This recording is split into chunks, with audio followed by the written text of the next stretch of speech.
Hi guys, welcome or welcome back to my channel, and if you're new, please consider subscribing before you exit this video. That being said, let's just dive right into it. आज मैं 2021 में आई हुई action sci fi movie Venom let there be Carnage को explain करने जा रही हूँ। ये वेनम मूवी की इंस्टॉलमेंट की सेकंड मूवी है और तीसरी वाली 2024 में ही आने वाली है। तो उसके पहले मैं इन दोनों को रिकैप कर देती हूँ। पहला वाला पार्ट मैंने ऑलरेडी कर दिया है, उसका लिंक मैं आपको ऊपर आई बटन में दे दूंगी, तो आप चाहो तो उसको भी देख लेना। ऑल्सो ये वाली मूवी भी आपको Amazon प्राइम वीडियो पे देखने को मिल जाएगी। हमारी यहाँ पे मूवी की शुरुआत होती है साल 1996 का दिखाते हुए कैलिफोर्निया में, और यहाँ पे हम लोग क्लैटिस कैसिडी को देख सकते हैं जो यहाँ पे काफी यंग एज में लग रहा है और वो काफी हेल्पलेसली बैठ के अपने लव इंटरेस्ट को देख रहा होता है जिसका नाम होता है फ्रांसिस। और यहाँ पे फ्रांसिस के पास एबिलिटी होती है साउंड मैनिपुलेशन की, उसको वो देख रहा होता है काफी हेल्पलेसली बैठ के, जिसको यहाँ पे लेके जाया जा रहा होता है जबरदस्ती करके रेवनक्रॉफ्ट के इंस्टीट्यूट से जो अनवांटेड चिल्ड्रन का होता है।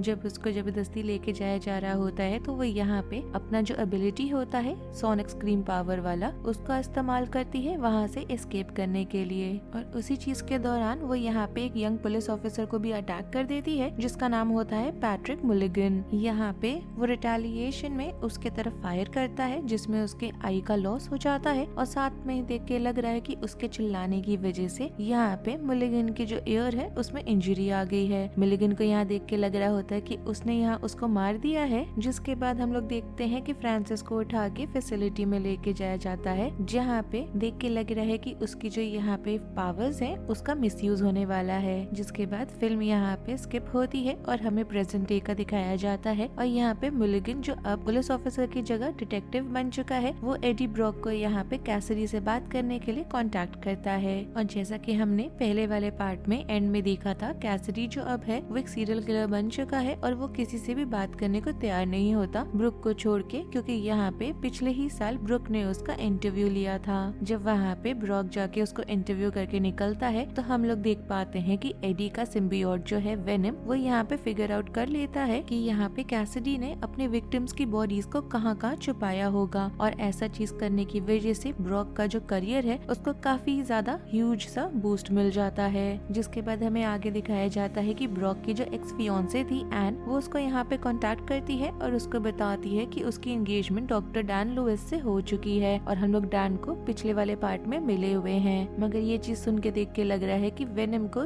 ये न्यूज बिल्कुल भी अच्छी नहीं लगी है। अभी यहाँ पे जब बॉडीज विक्टिम की मिल गई होती है तो कैसिडी को यहाँ पे गिल्टी करार दिया जाता है उसके सारे क्राइम्स को लेके, और वो वहाँ पे अपने लीथल इंजेक्शन के डोज का, जिससे कि उसको इंजेक्शन देके मार दिया जाए, उसका इंतजार कर रहा होता है। और जब वो इंतजार कर रहा होता है तब वो वहाँ पे ब्रॉक को इनवाइट करता है सैन क्वेंटिन स्टेट प्रिजन में, जहाँ पे कैसिडी को वो डिटेन करके रखे हुए होते हैं उसके डेथ रो के लिए। मगर जब वहाँ पे दोनों बात कर रहे होते हैं तो देख के लग रहा है कि वेनम को वहाँ पे अटैक करने के लिए प्रोवोक करा है कैसिडी ने, जब वो यहाँ पे ब्रॉक को इंसल्ट कर रहा होता है, और कैसिडी ब्रॉक का हाथ काट लेता है और छोटा सा पार्ट जो सिम्बियोट का होता है वो उसके मुंह के अंदर चला जाता है। अब यहाँ पे वापस जब दोनों घर आ जाते हैं तो दोनों के बीच में आर्ग्यूमेंट होने लग जाती है वेनम और ब्रॉक के बीच में, क्योंकि वेनम चाहता है कि उसको थोड़ा सा और फ्रीडम मिलना चाहिए उन लोग को खाने के लिए जो क्रिमिनल्स होते हैं, और उन दोनों का जो आर्ग्यूमेंट है वो काफी ज्यादा बढ़ने लगता है। इतना ज्यादा कि जो सिम्बियोट होता है वो अपने आप को ब्रॉक से अलग कर देता है और अपने रास्ते कहीं और निकल जाता है। तब तक हमें यहाँ पे कैसिडी का जो एग्जीक्यूशन है उसका हमें दिखाया जाता है कि एग्जीक्यूशन उसका बार बार फेल होता है, क्योंकि जो रेड सिम्बियोट उसके बॉडी में आ जाता है वो यहाँ पे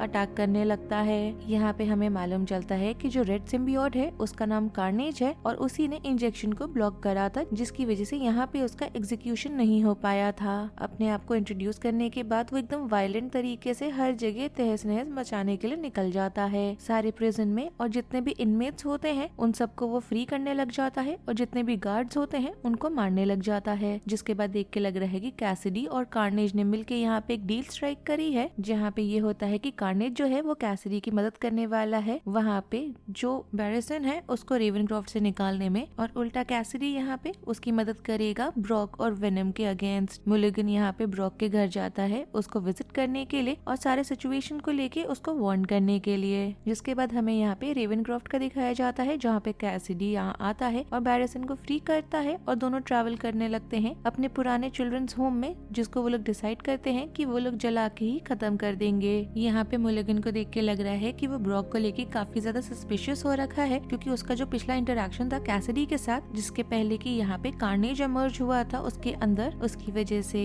तो वो यहाँ पे ब्रॉक को उठा के पुलिस स्टेशन ले जाता है इंटरोगेट करने के लिए। ब्रॉक बार बार उसके जो सवालों के जवाब होते हैं उसको आंसर देने के लिए मना कर रहा होता है, और जाके एन को यहाँ वो कांटेक्ट करता है जो उसकी लॉयर होती है, जिसके बाद यहाँ पे ब्रॉक रिवील करता है कि वेनम उससे अलग हो चुका है और उसको यहाँ पे कार्नेज से लड़ाई करने के लिए उसकी जरूरत है। और वेनम यहाँ पे अपना रास्ता तब तक बनाता है सैन फ्रांसिस्को में, जहाँ पे वो एक बॉडी से दूसरी बॉडी में हॉप कर रहा होता है। और ये चीज यहाँ एन को मालूम चल जाती है और वो जाती है उससे बात करने के लिए, जहाँ वो उसे कन्विंस करती है कि वो ब्रॉक को माफ कर दे। जिसके बाद वो यहाँ पे अपना एक बॉन्ड भी बनाती है वेनम के साथ और उसकी मदद लेती है ब्रॉक को वहाँ जो पुलिस स्टेशन है वहाँ से निकालने के लिए। जिसके बाद ब्रॉक और वेनम अपना जो अमेंस होता है वो एक दूसरे को देते हैं, एक दूसरे से माफी मांगते हैं और दोबारा से बॉन्ड करते हैं। जिसके बाद कैसिडी को हमें दिखाया जाता है जिसने मुलिगन को यहाँ हॉस्टेज ले लिया है, और बैरिसन को यहाँ पे दिखाया जाता है कि उसने एन को यहाँ पकड़ लिया है, क्योंकि उसको यहाँ पे ब्रॉक कहीं भी नहीं मिला था।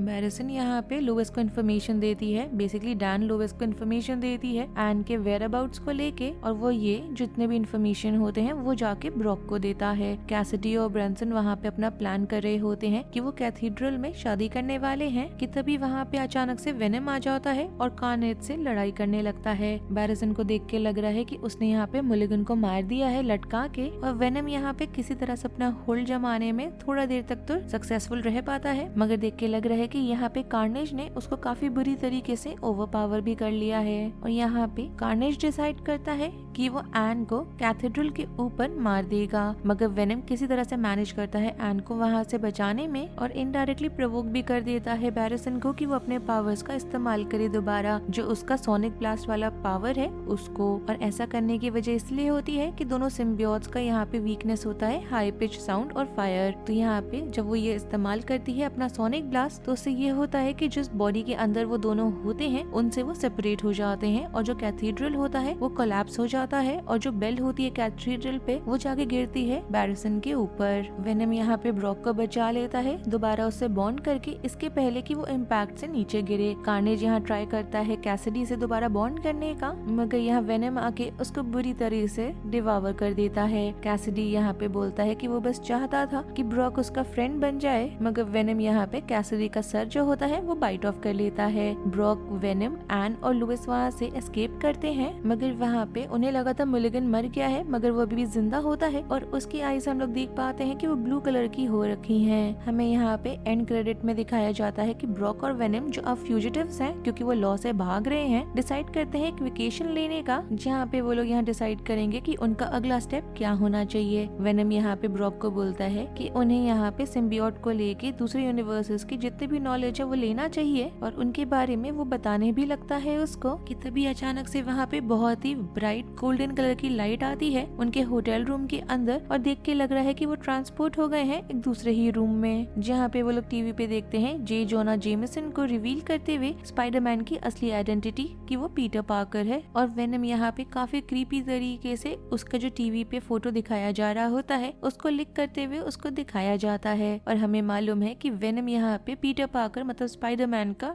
एनिमी है, और मूवी खत्म हो जाती है। अगर आपको इसका रिकैप यहाँ पे पसंद आया हो, then do like the video, subscribe to my channel, share it with your friends and don't forget to follow me on Instagram. Link आपको नीचे डिस्क्रिप्शन बॉक्स में मिल जाएगा। Thanks for watching. Bye.